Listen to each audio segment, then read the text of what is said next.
Glória a Deus. Louvamos ao Senhor pela oportunidade que nós temos de estar juntos aqui essa noite. Quero dar um bem-vindo a você, parabenizá-lo pela disposição, pela disponibilidade de vir à casa do Senhor, de vir aqui presencialmente para cultuar a Deus, para entregar o seu sacrifício de louvor, de gratidão ao Senhor. Que Deus possa estar recebendo o seu e o meu culto. É para Ele, não é? Nós viemos por causa dEle, nós viemos para adorá-lo, nós viemos glorificar o nome do Senhor. Então, tomara que o Senhor receba, tomara que o Senhor se agrade de mim, de você, receba o nosso culto essa noite e possa mais uma vez nos abençoar. Eu já me sinto abençoado por estar aqui com vocês essa noite, poder louvar a Deus com essa alegria, perceber a presença de Deus aqui, algo que nenhum de nós, na verdade, é digno ou merecedor, mas o Senhor já fez isso, o Senhor já se manifestou aqui, nós já fomos abençoados pela sua presença essa noite, isso nos deixa muito felizes realmente. Quero convidar você para abrir a sua Bíblia aí na primeira carta de Paulo aos Coríntios, no capítulo 1, por favor. 1 aos Coríntios, capítulo 1.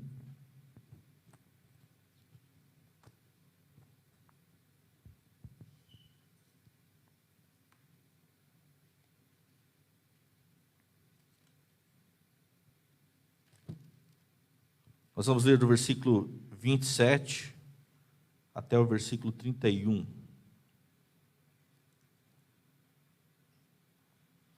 Primeiro aos Coríntios, capítulo 1, versículos 27 ao 31.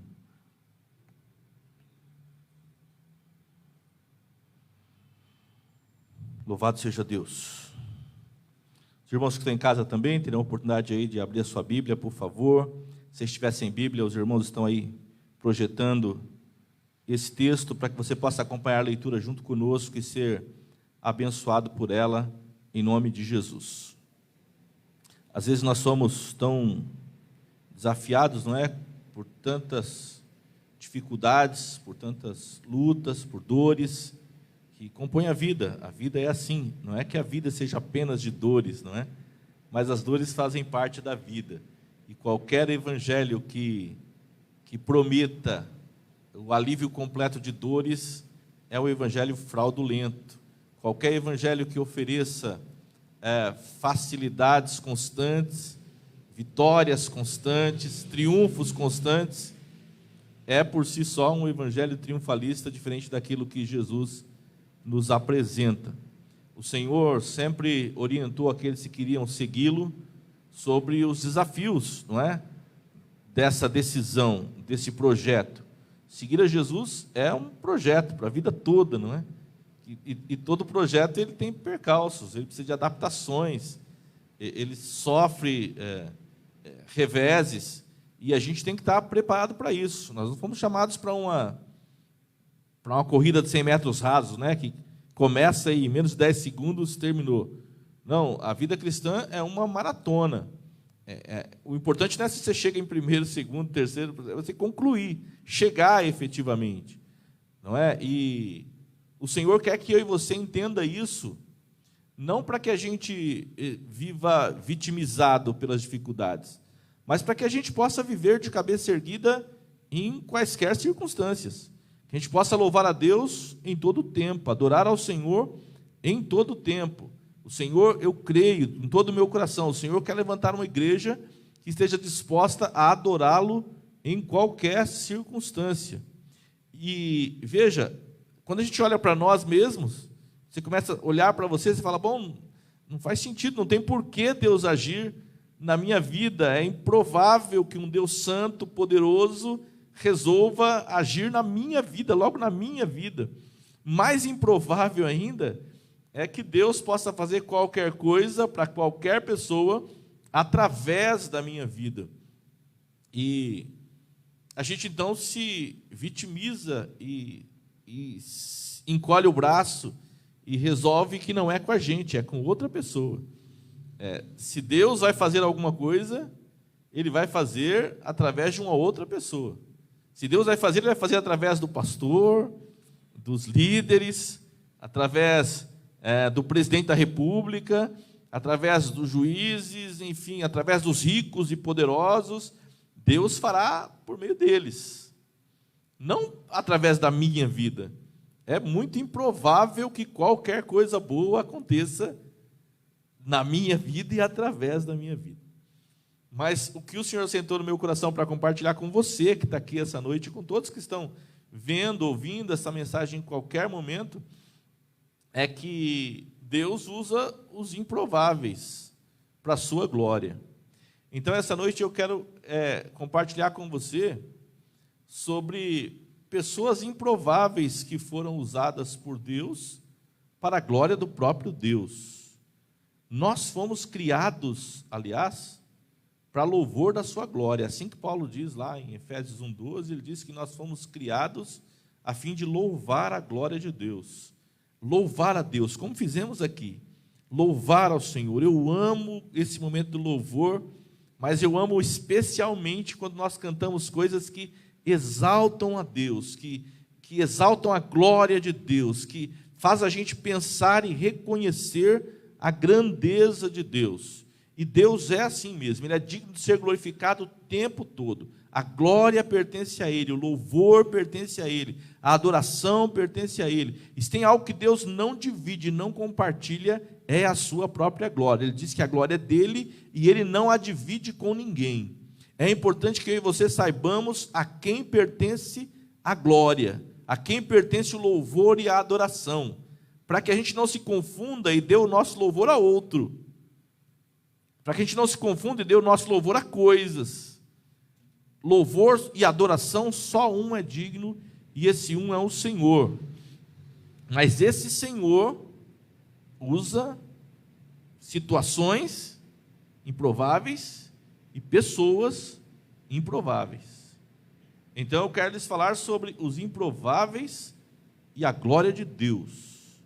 Os improváveis e a glória de Deus. Vamos ler esse texto, 1 Coríntios 1, 27. Pelo contrário, Deus escolheu as coisas loucas do mundo para envergonhar os sábios, e escolheu as coisas fracas do mundo para envergonhar as fortes. E Deus escolheu as coisas humildes do mundo e as desprezadas e aquelas que não são, para reduzir a nada as que são, a fim de que ninguém se vanglorie na presença de Deus. Mas vós sois dele, em Cristo Jesus, o qual se tornou da parte de Deus sabedoria e justiça e santificação e redenção, para que, como está escrito, aquele que se gloria, glorie-se no Senhor. Amém. Aquele que se gloria, glorie-se no Senhor. Só no Senhor, só ao Senhor pertence a glória. Mas veja como esse Senhor usa pessoas que são totalmente improváveis aos olhos dos homens. Pessoas que, quando são contempladas, analisadas, avaliadas, quando se olha para ela, a opinião geral é de, bom, daí não sai nada. Daí não tem como sair nada. Parece que são essas as pessoas que Deus sente mais prazer de usar.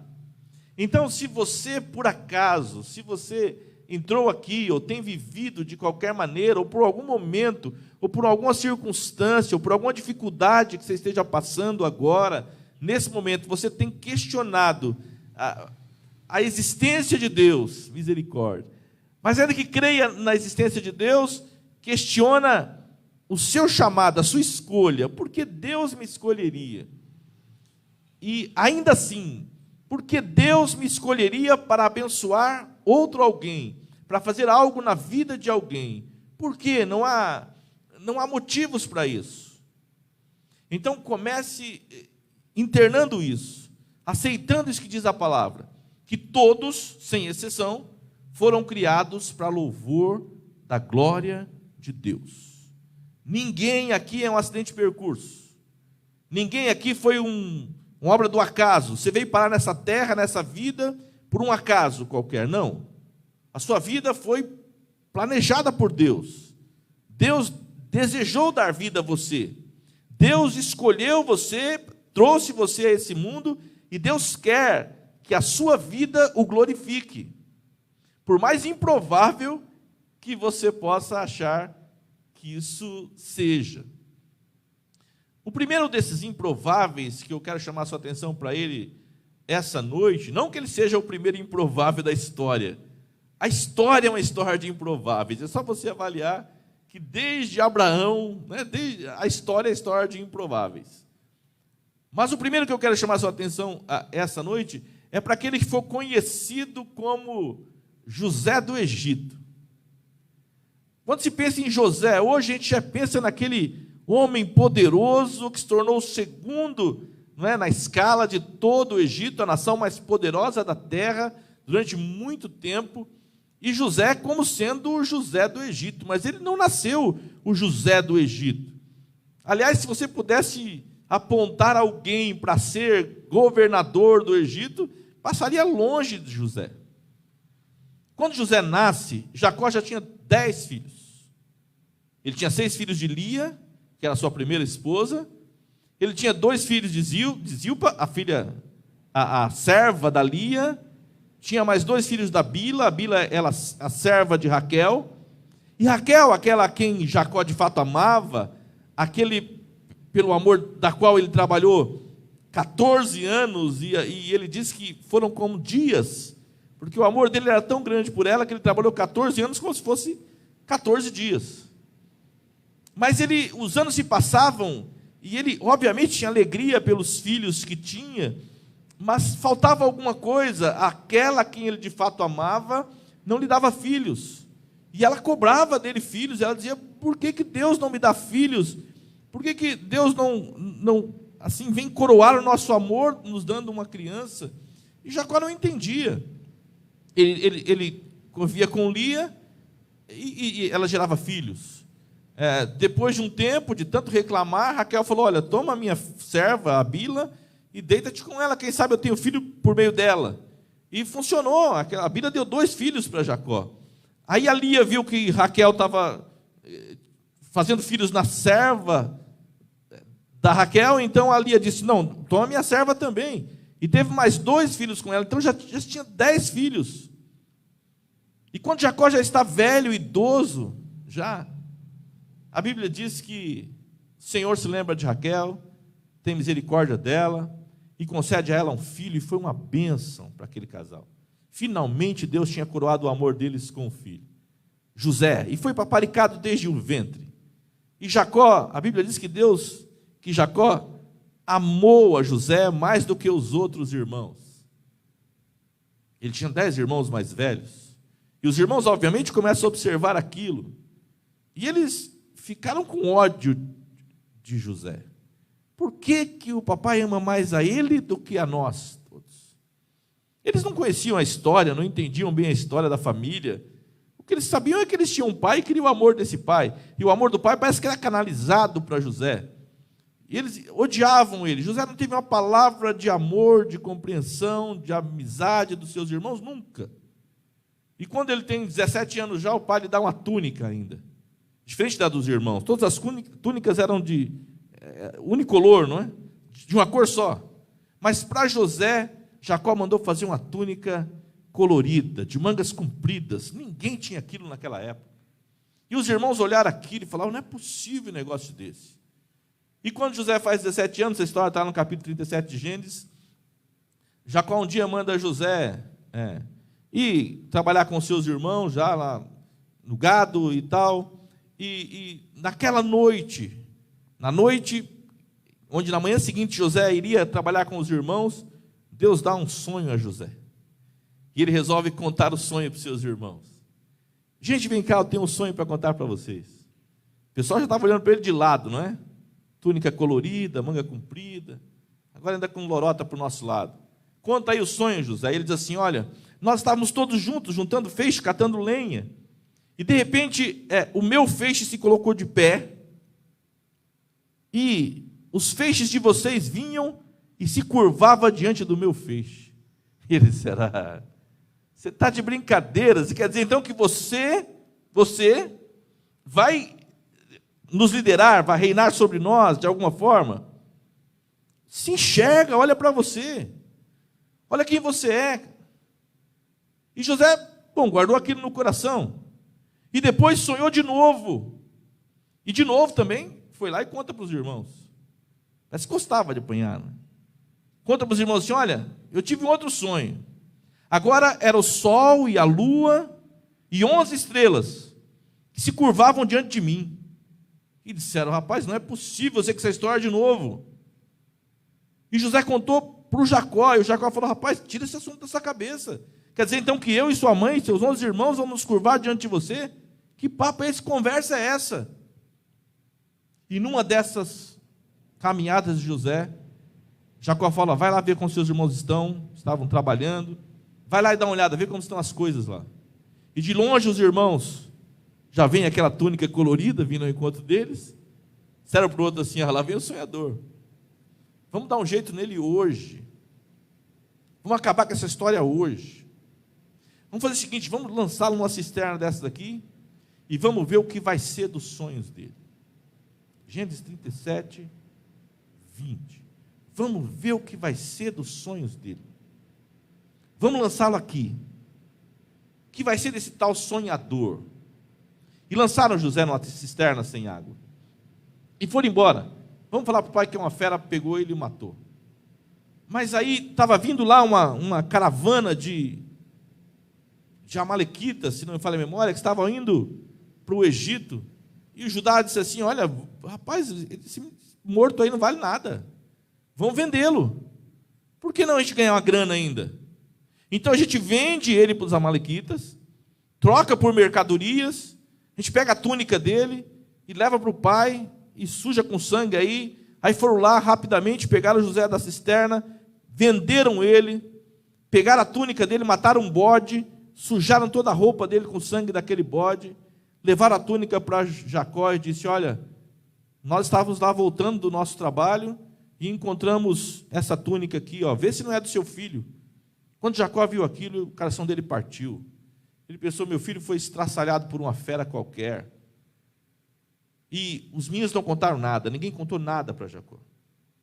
E nesse tempo, José já estava longe, distante, sem esperança. Mas lá, irmãos, lá no Egito, José é vendido por um oficial de Faraó, por um tal de Potifar, ele era chefe da guarda, e ele compra José, coloca José na casa dele, e a casa daquele homem começou a ser abençoada a partir da vida de José. E o Potifar, inteligente que era, percebeu, a bênção de Deus está sobre esse moço. Desde que ele chegou na minha casa começou a ser abençoada. Ora, por mais improvável que pareça, esse é um menino que foi vendido, não vale nada, mas desde que ele chegou na minha casa começou a ser abençoada. Algo tem nesse moço. E então colocou José para tomar conta de tudo na sua casa. Olha, ninguém será maior do que você na minha casa, só eu. O resto da minha casa fica tudo aos seus cuidados, você pode tomar conta de tudo. E aí então que a casa de Potifar foi mais abençoada e mais abençoada, a Bíblia diz que Deus era com Jacó, com José melhor, Deus era com José, e por causa dele, o Senhor abençoava a casa de Potifar. José prosperava ali, por mais improvável que parecesse. Nenhum lugar da Bíblia diz que José reclamava, murmurava. Lógico que ele estava triste por aquilo. Ele não tinha mais o amor dos pais. Os irmãos tinham vendido ele, trocado por mercadorias. Claro que ele estava triste. Mas ele confiava em Deus. Ele aprendeu, ele ouviu as histórias do Deus de Abraão, o seu avô, seu bisavô. Ele ouviu as histórias do Deus de Isaac, o seu avô. Ele ouviu as histórias do Deus de Jacó. Ele cria em Deus. E lá na casa de Potifar, ele entendia que tudo que estava acontecendo ali era a bênção de Deus sobre a vida dele. E quando a mulher de Potifar quis deitar-se com ele, ele disse, jamais, como é que eu vou pecar contra o meu Deus? Eu não posso fazer isso por causa do meu Deus, eu não vou pecar contra o meu Deus. Mas a mulher ficou zangada, os irmãos conhecem a história, inventou uma mentira lá, contou para Potifar, e José foi parar na prisão. E lá na prisão, a palavra de Deus diz que José continuava prosperando. O carcereiro-chefe viu que havia algo diferente em José.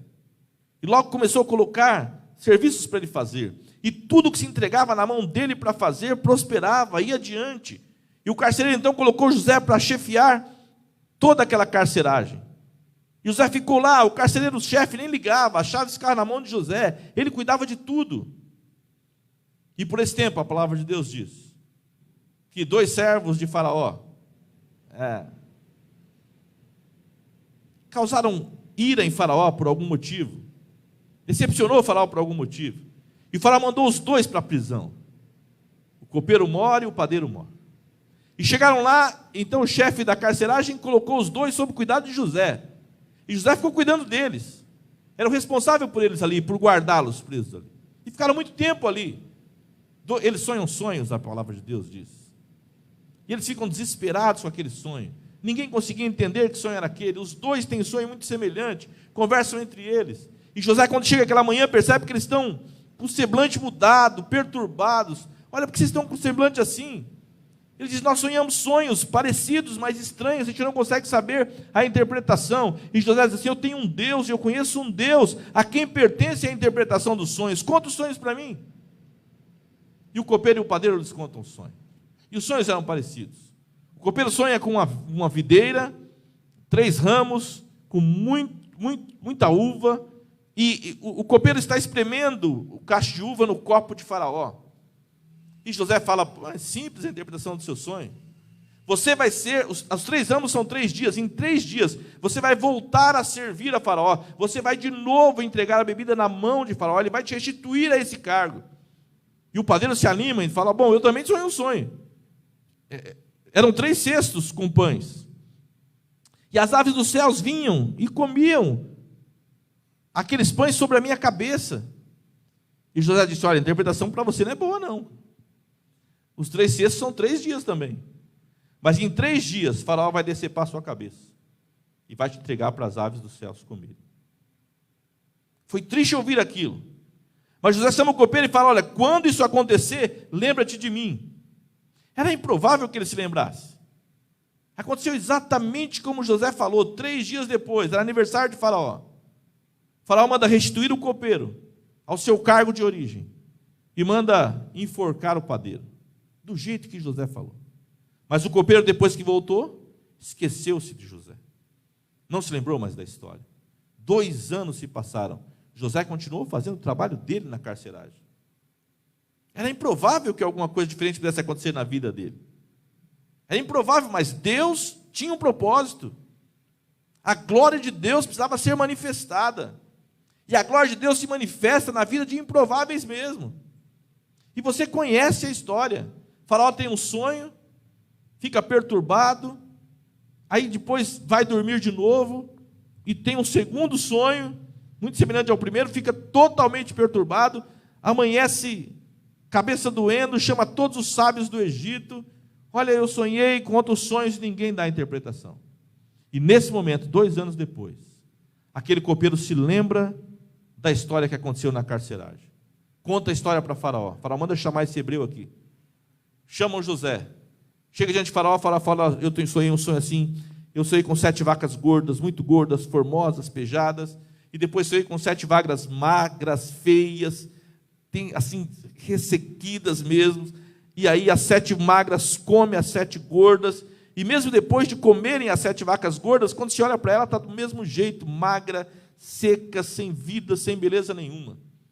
Depois eu dormi, acordei e sonhei da mesma forma, 7 espigas muito formosas, frondosas, cheias de grãos, e depois 7 espigas secas, torradas pelo sol. E José fala assim, olha, o meu Deus já me deu a interpretação. Serão 7 anos, os 2 sonhos significam a mesma coisa. 7 anos de fartura, de muita fartura em toda a terra, seguido por 7 anos de fome em toda a terra. Olha, Faraó, se eu fosse você, eu mandava construir galpões, celeiros, em várias partes do Egito. E durante os 7 anos de fartura, ajunte nesses celeiros. Junte o máximo de comida que você puder. Porque quando vier os 7 anos de fome, então você terá comida em estoque. Se eu fosse você, eu escolheria um homem inteligente, sábio, e colocaria sobre esse negócio. E o faraó fala assim, bom, mas quem no Egito é mais sábio do que você? Se Deus mostrou isso para você, você é a pessoa certa. E colocou José como governador do Egito. Vocês conhecem bem a história. Por mais improvável que isso pudesse acontecer, aconteceu, irmãos. E aconteceu para que o nome do Senhor fosse glorificado. José nunca duvidou disso. Mesmo depois que os seus irmãos vieram lá com fome no Egito e que olharam aquele homem poderoso, montado num carro maravilhoso, numa casa maravilhosa, se dissessem para eles, olha, fala quem é essa pessoa, se desse 1000 chances a eles, eles jamais iriam achar que se tratava do mesmo homem, da mesma pessoa. Era improvável demais. Mas a glória de Deus seria manifestada ali. Os irmãos não reconheceram José. Ele reconheceu os irmãos. Fez lá toda uma história, vocês conhecem. Mandou chamar Jacó com todos da sua família. E viram muitos anos de fartura e de bênção, sendo muito bem tratados lá no Egito. Quando Jacó morreu, e os irmãos pensaram, agora José vai se vingar de nós, porque o nosso pai morreu. José chamou eles e disse, olha, não precisam ficar preocupados não. Não tenham medo acerca disso não. Porque todo o mal que vocês intentaram contra mim, Deus o transformou em bem. Era plano de Deus para manter preservada a humanidade. Foi Deus quem me trouxe para cá. Se não fosse vocês terem me vendido lá atrás, eu não teria vindo para cá. E se eu não tivesse vindo para cá, Deus não teria me dado a interpretação do sonho de Faraó. E todos nós já teríamos perecido. Foi bênção, foi provisão de Deus. Olha, era improvável que isso acontecesse. Mas para que a glória de Deus se manifestasse, Deus fez dessa forma. 11º filho, rejeitado pelos irmãos, vendido pelos irmãos, traído por todo mundo em quem ele confiou, mas Deus não esqueceu-se dele. Por mais improvável que fosse, Deus usou a vida de José para a glória dele. José é o famoso José do Egito, porque a glória de Deus se manifestou na vida dele, por mais improvável que fosse. A Bíblia está cheia de histórias de improváveis. O segundo que Deus trouxe ao meu coração esses dias. O povo de Israel já estava na terra de Canaã. Mas lá na terra de Canaã, eles desobedecem a Deus. E por desobedecerem a Deus, Deus os coloca subjugados pelos midianitas. 7 anos de fome em toda a Canaã, por causa das desobediências dos filhos de Israel naquela terra. Deus os subjuga, os midianitas cercam a terra, roubam tudo que eles têm. Tudo que Israel plantava, os midianitas ficavam de tocaia. Era só começar a dar fruto, eles chegavam lá e roubavam tudo. E se eles fossem a plantação dos judeus e não tivesse fruto, eles destruíam tudo. Não é porque eles tinham fome, não. Eles só queriam o mal para o povo de Israel. E nesse contexto, o anjo do Senhor aparece para um moço da menor tribo, da família mais pobre daquela tribo, escondido, malhando trigo no lagar. E o Senhor fala com ele. O Senhor fala com ele assim, olha, o Senhor é contigo, homem valente. E ele fala, só pode ser brincadeira um negócio desse. E ele reage dessa forma, se o Senhor fosse conosco, nós não estaríamos nessa situação. Como é que o Senhor é conosco? E nós estamos servindo aos midianitas por 7 anos, não temos que comer aqui. Como é que o Senhor pode ser conosco desta forma? E o anjo do Senhor fala com ele, calma rapaz, vai nessa tua força, e você vai livrar Israel. Ele fala, como é que é essa história para eu ir na minha força? Olha bem para mim, olha quem eu sou, olha a minha situação aqui. Eu estou à míngua de fome, minha família está morrendo de fome, nós não temos nada, não temos ninguém por nós. E você vem me dizer, vai nessa tua força? E o Senhor diz, eu serei contigo. E porque eu serei contigo, você vai destruir os midianitas como se eles fossem um só homem. A questão é que eu serei com você a partir de agora. Eu bem sei também que você de você mesmo não vai. Talvez a melhor tradução para esse texto, olha, o Senhor é contigo, o Senhor, homem valente. Não era Gideão, homem valente era o Senhor. O Senhor é contigo, o Senhor, homem de guerra. O Senhor é contigo, o Senhor que vai garantir a vitória. Você está escondido com medo dos midianitas. Mas se você for na força do Senhor, na força que o Senhor te dá, você vai livrar Israel da mão dos midianitas como se eles fossem um só homem. Eu serei contigo e você vai livrar Israel. Eu serei com você. É óbvio, irmãos, quando a gente olha para nós mesmos, Quando você olha para você mesmo, você pensa, não tem condição, não tem jeito. Não há possibilidade. E não há mesmo possibilidade. Na sua força, com a sua sabedoria, com a sua capacidade, não tem mesmo jeito. Mas se o Senhor for contigo, e o Senhor é contigo, o Senhor, olha, essa batalha aí, parece que não, que é improvável, que é impossível, que não vai mudar. Parece que a história não vai mudar. Você pode dizer para mim assim, mas já tem 1 ano essa história e não muda. Já tem 5 anos e não muda. Essa história já está próxima de completar 15 anos e não muda. O Senhor é contigo e por isso vai mudar. É o Senhor quem vai mudar. Confia no Senhor. Mas é improvável que Deus faça através de mim. Deus faz através de improváveis, para que a glória seja dele, para que carne nenhuma se glorie diante de Deus, para que homem nenhum possa dizer, eu fiz, eu alcancei, eu conquistei. Quem faz é o Senhor. Você confia no Senhor, o Senhor vai fazer para que você saiba que Ele é Deus e para que o nome dele seja glorificado. Não importa quanto tempo tenha se passado. Gideão recebeu essa palavra, creu nessa palavra, influenciou outras pessoas, juntou 32 mil soldados. Ele nunca tinha visto um exército tão grande na sua vida. Mas ele olhava para os midianitas, 120 mil homens. E olhava para os seus, 32 mil homens. E ele fazia a conta, 32 para 120, 4 para cada um. Não dá para a gente encarar os midianitas com 4 para 1. E Deus fala para Gideão, Gideão, tem muita gente contigo.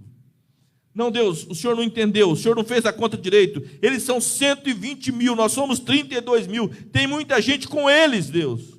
Não, Gideão, tem muita gente contigo. Deus, não é possível. Gideão, tem muita gente contigo e tem gente que não é do negócio. E tem gente que não tem jeito. Tem gente aí que é medrosa, que é tímida, que é covarde.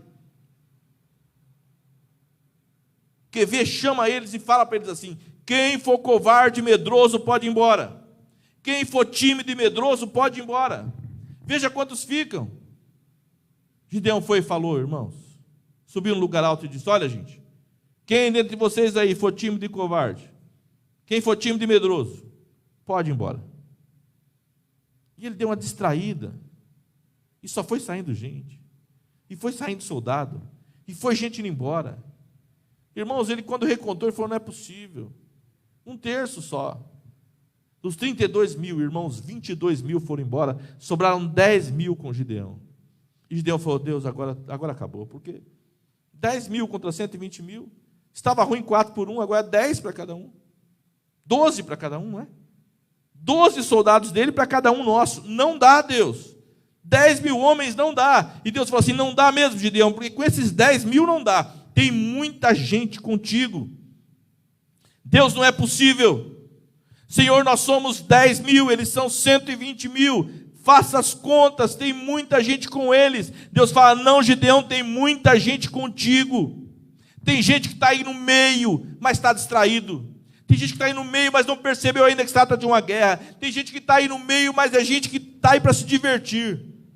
A gente está em busca de outra coisa, não da libertação que Israel está precisando. Gideão leva eles no riacho. Pede para tomar água lá. Aquele que pegar água com a mão e trouxer a boca e lamber como um cão, você separa. Aquele que chegar no riacho, se ajoelhar lá para beber no riacho, você separa para o outro lado. Gideão faz exatamente assim. Não falou nada para ninguém, disse, vamos descer lá no riacho, vamos tomar água, antes da batalha.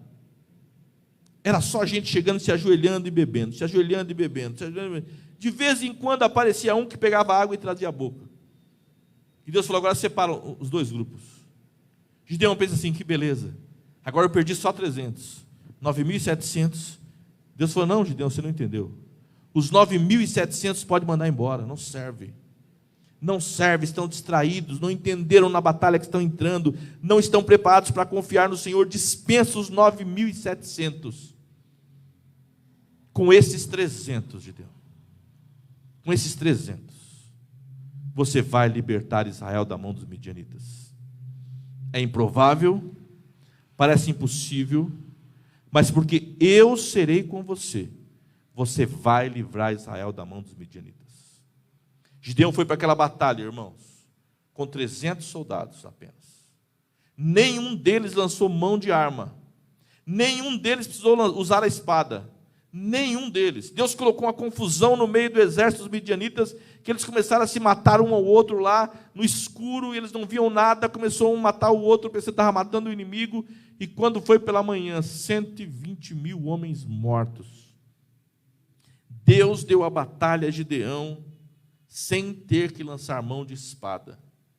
A vitória não vem de lanças, a vitória não vem de espadas, a vitória não vem de quem tem os melhores cavalos, a vitória não vem de quem tem os melhores armamentos, a vitória vem do Senhor. É do Senhor que vem a nossa vitória, é do Senhor que vem a nossa bênção, por mais improvável que pareça a situação, por mais improvável que pareça que Deus vai fazer através de você, Ele vai fazer, porque Ele é especialista em usar homens e mulheres improváveis para a glória do nome dEle.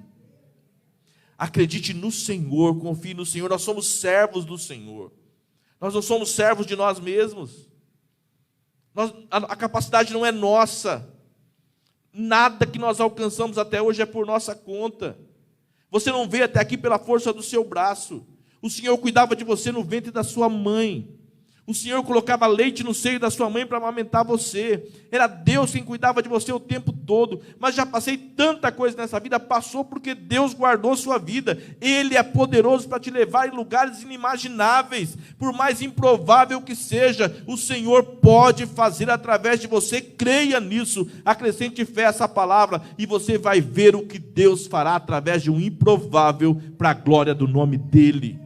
Ele é Deus, Ele é o Senhor, é o nosso Deus. Nós não viemos para uma reunião de condomínio, nós não viemos para um clube para compartilhar de experiências nossas, nós estamos falando da palavra do Senhor, o Criador dos céus e da terra.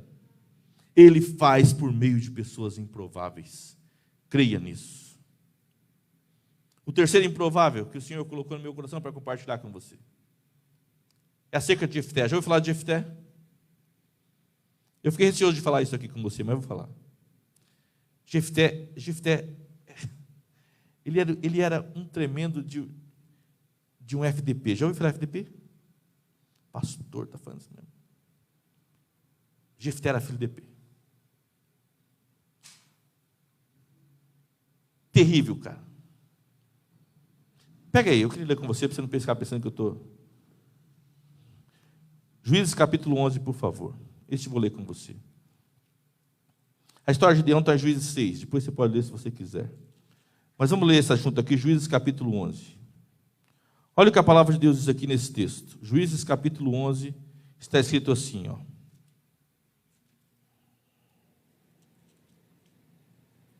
Era então Jefté, o gileadita, homem valente, porém FDP. Não é? É ou não é? Você está lendo aí? Sua Bíblia está assim também? Ele era um tremendo FDP. Ele era filho de prostituta. Filho de Gileade com uma prostituta. O Gileade casou-se, teve outros filhos com a sua esposa, legítimos. E os filhos dessa esposa, os legítimos, cresceram. E quando cresceram, olhavam para Jefté e diziam assim: não, cara, aqui não. Com a gente não. Na nossa casa não. Nós somos filhos legítimos e você é FDP. Some daqui. Desaparece.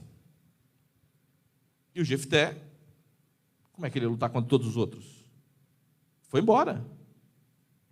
E se juntou com vários outros. Também.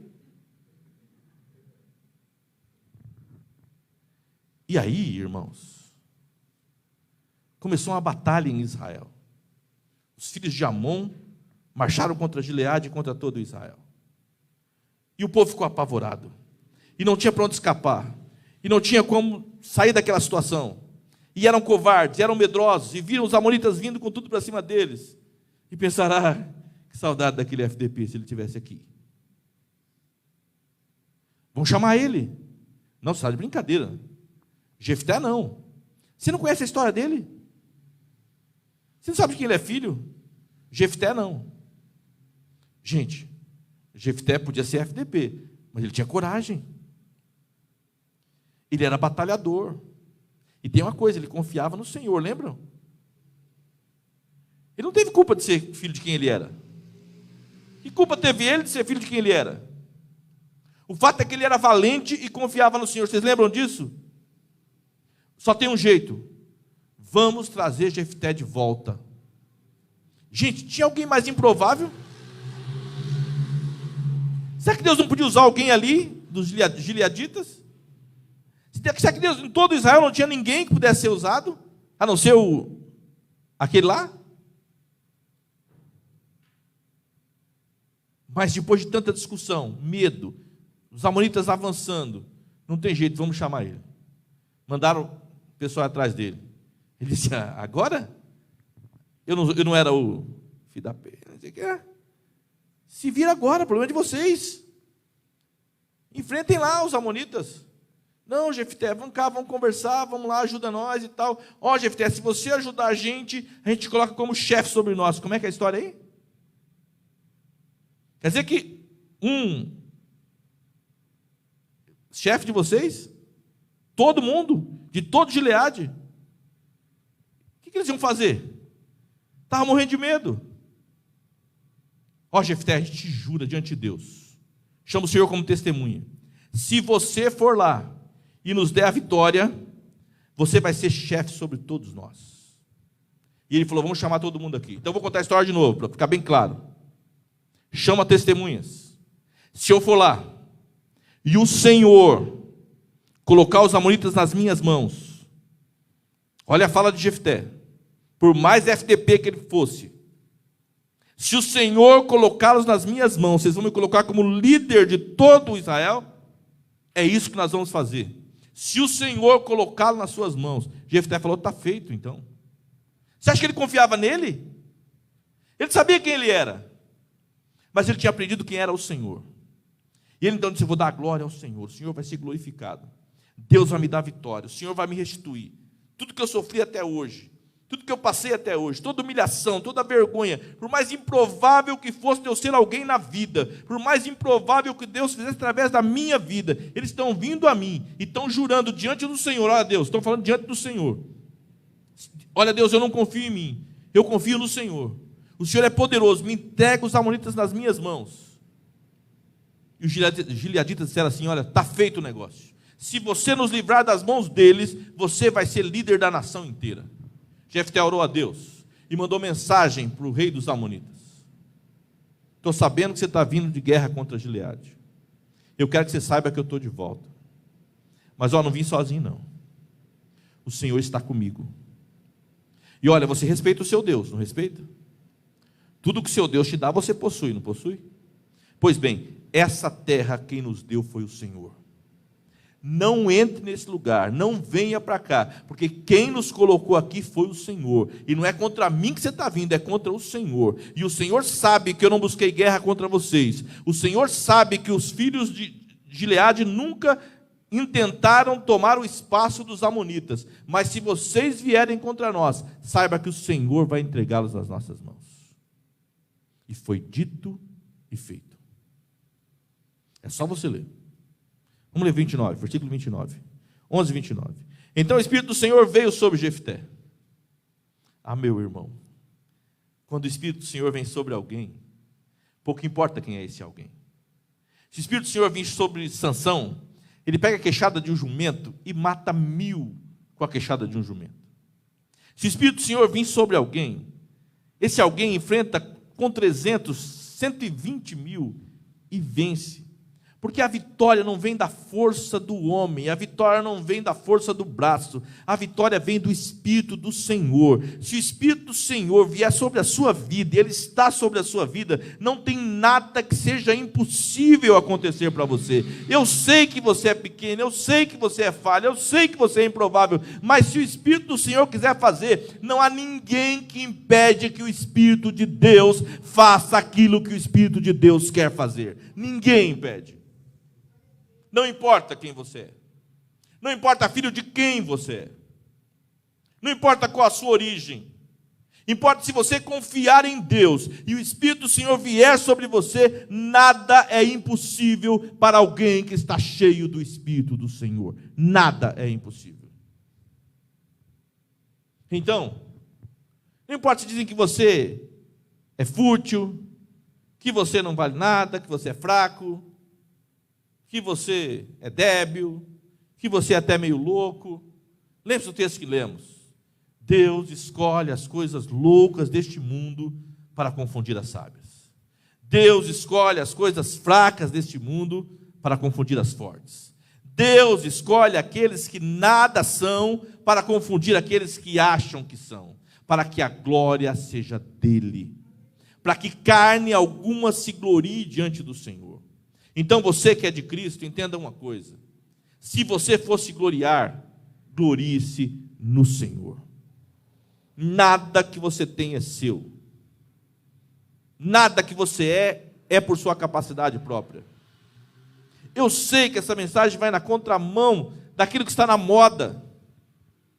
Sabe qual é a moda? A tentadora moda. E é tentadora sim, irmãos. A moda diz assim: olha, você precisa ter autoconfiança, cara. Você precisa confiar mais em você, cara. Você é o cara. Você tem talento, confie em você. Você é bom, você é boa. Confie em você. Acredite, meus irmãos. Como o diabo não pode seduzir você dizendo confie em mim, o diabo seduz você dizendo confie em você. Porque se o diabo falar assim, confie em mim, você não vai confiar, você não é besta. Mas se o diabo falar confie em você, às vezes você é besta a ponto de acreditar. A tentação é grande.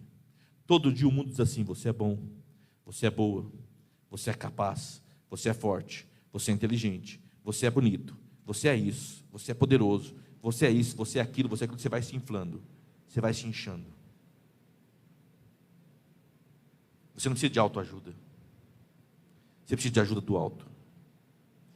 Não é a sua força, é a força do Senhor em você. Se você não aceitar o acordo, volta. Volta. Quanto antes você voltar, melhor.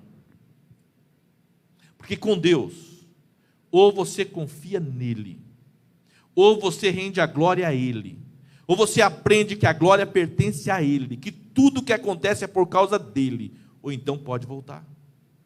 Pode voltar mesmo. Quanto antes voltar, melhor para você. Pastor, mas é sério isso? Pior que é. Pior que é. Não fique perdendo tempo na igreja se você confia em você. Não fique perdendo tempo na igreja se você acha que você é capaz. Não fique perdendo tempo na igreja se você acha que você é o cara. Sabe por quê? Porque na igreja não há espaço. Não fique esperando adularem você, encherem sua bola, para você fazer as coisas para Deus. Porque na igreja não é assim que funciona. Não fique esperando te paparicarem. Ó, vem cá, nós precisamos muito de você e tal. Não é? Se isso um dia acontecer, transfira a glória. Dê a glória ao Senhor. A glória é do Senhor, pertence ao Senhor. Você é só mais um improvável, como tantos outros. A glória não é sua. A glória não é minha. A glória é dele. A ele seja a glória para sempre. Amém. Todas as coisas são dele, por ele e para ele. A ele seja a glória para sempre. Amém. Aceite, que dói menos. O Jefté glorificou a Deus. Olha o que diz o versículo 32. Assim, Juízes 11, 32. Assim Jefté foi de encontro aos filhos de Amon, a combater contra eles, e o Senhor os entregou nas mãos de Jefté. Este os derrotou desde Aroer às proximidades de Minite, 20 cidades ao todo, e até Abel-Queramim, e foi muito grande a derrota. Assim foram subjugados os filhos de Amon diante dos filhos de Israel, por causa de um homem que resolveu confiar no Senhor e dar glória ao Senhor. As coisas começam a acontecer quando há uma pessoa, capaz de dar glória ao Senhor, de render graças ao Senhor, de transferir tudo para o Senhor. As coisas acontecem. Talvez as coisas estão demorando um pouco mais para acontecer no seu contexto, porque você ainda não entendeu a quem pertence a glória. Talvez a situação não se resolveu ainda, porque se resolver, você vai dizer que foi por causa da sua estratégia, foi o seu jeito, foi que você foi inteligente demais, foi que você foi capaz demais. Renda-se ao Senhor, rosto em terra, boca no pó. Senhor, a glória é tua, faz para que o seu nome seja glorificado. Faz, Senhor, e se o Senhor fizer, eu me comprometo, darei glória ao seu nome por toda a minha vida. Glorifique ao Senhor. Amém, irmãos? Eu estou perto de encerrar, já vou encerrar. Mas eu quero chamar a sua atenção para o quarto improvável. Eu amo esse improvável aqui. Porque talvez ele fosse o mais improvável de todos os improváveis. O Senhor chama Samuel e diz assim: Samuel, para de falar comigo acerca de Saul. Eu não suporto mais Saul. Sinceramente, eu já tirei o trono dele. Eu me cansei de Saul. Faz o seguinte: pega aí um chifre com óleo, vai até a casa de Jessé, um belemita. Eu escolhi um dos filhos de Jessé para reinar em Israel. Samuel fica assustado com isso. Deus, como é que eu vou fazer isso, Senhor? Como é que eu vou fazer? Se Saul descobre um negócio desse, Saul sonha um negócio desse, ele me mata. E Deus fala: ô Samuel, faz como eu estou te falando, cara. Pega o chifre e vai lá. Se alguém te incomodar, você fala assim: eu estou oferecendo um sacrifício ao Senhor.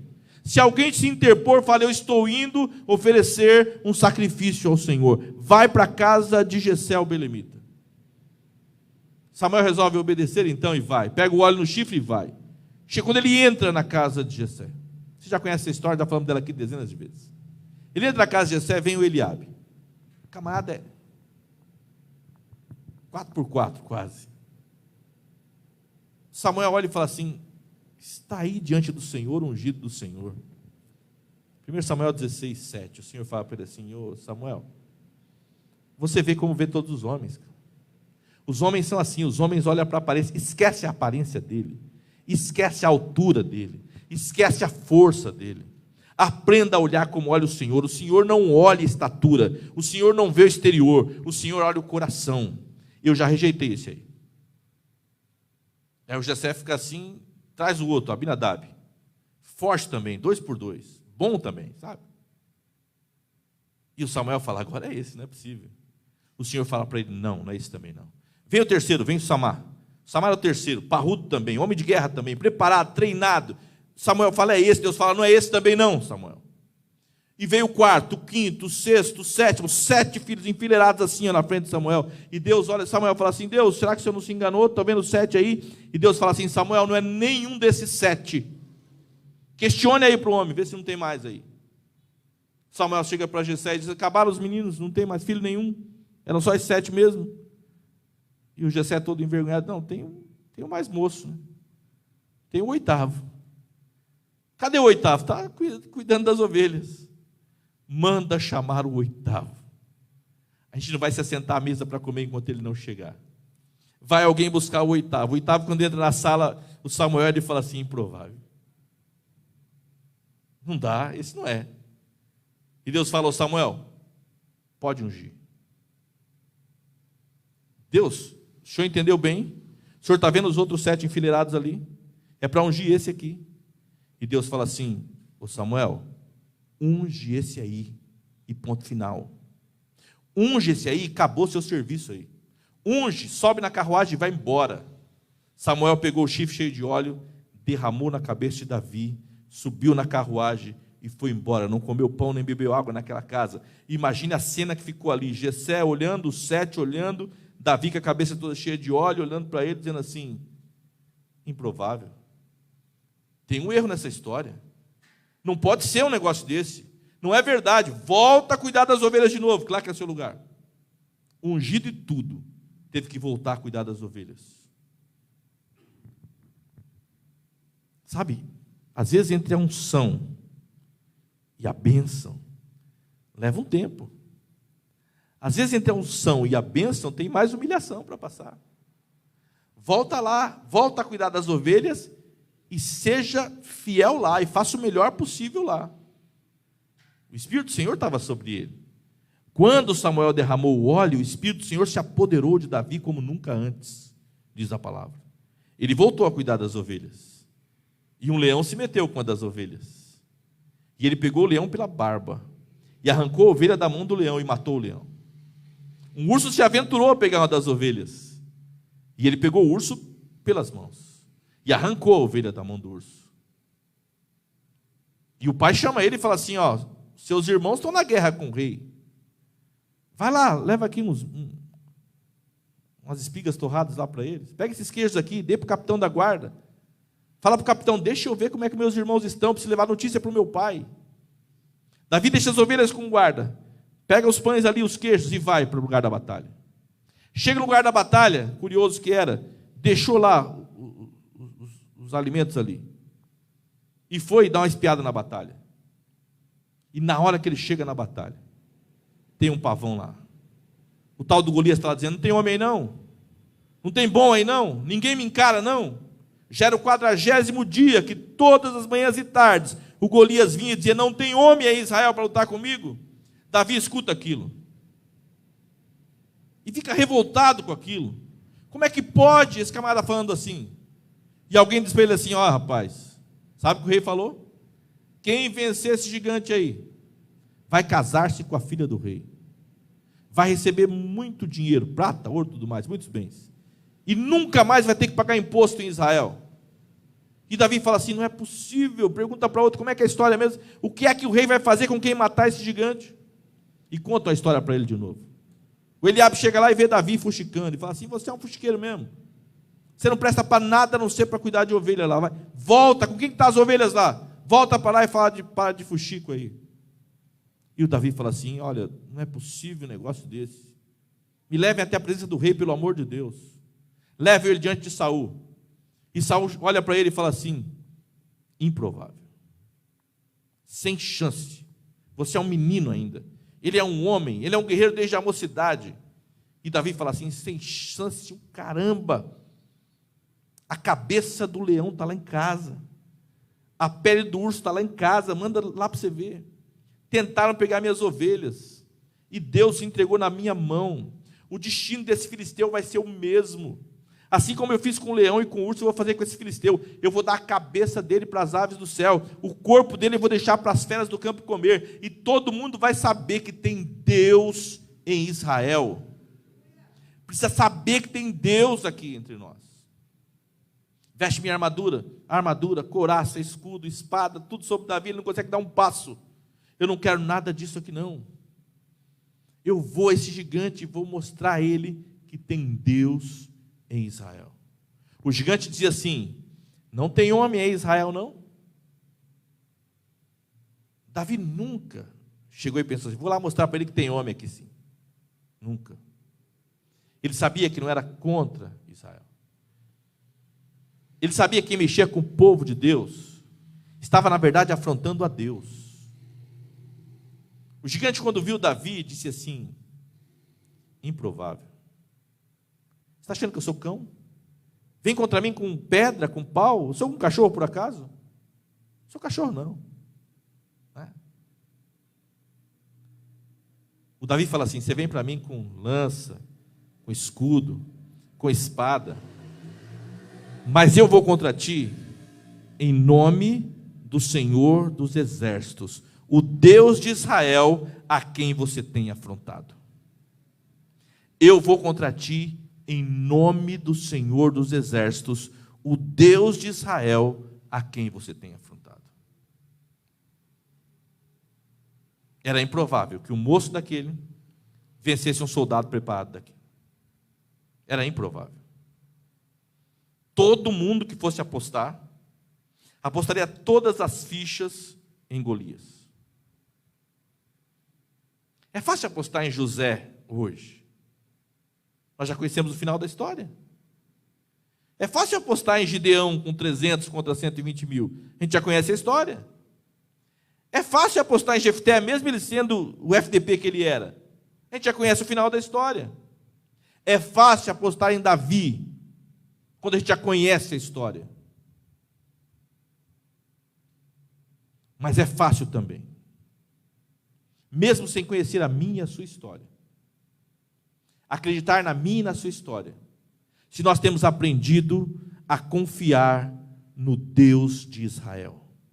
Se a nossa fé está no Senhor, se nós estamos dispostos a transferir a glória para o Senhor, não há nada que seja impossível acontecer na nossa vida.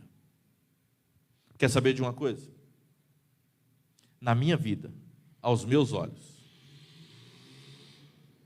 não é José que é o maior improvável, nem Gideão, nem Jefté, nem Davi, nem Pedro, nem Paulo, nem nenhum desses. Sabe para mim quem é o mais improvável? O maior improvável que eu conheço? Eu mesmo. Se você conhecesse a minha história, você diria assim: improvável. Não tem como, não é possível, não é possível. Não é possível, na vida daquele camarada não é possível. Não é possível que Deus faça na vida daquele homem. Não é possível que Deus faça através da vida daquele homem. Ok? Eu não estou aqui para te contar a minha história. Eu estou para te contar a história do Deus a quem eu sirvo, que é especialista em usar improváveis para a glória do nome dEle. Esse Deus é especialista, Ele pega improváveis para a glória do nome dEle.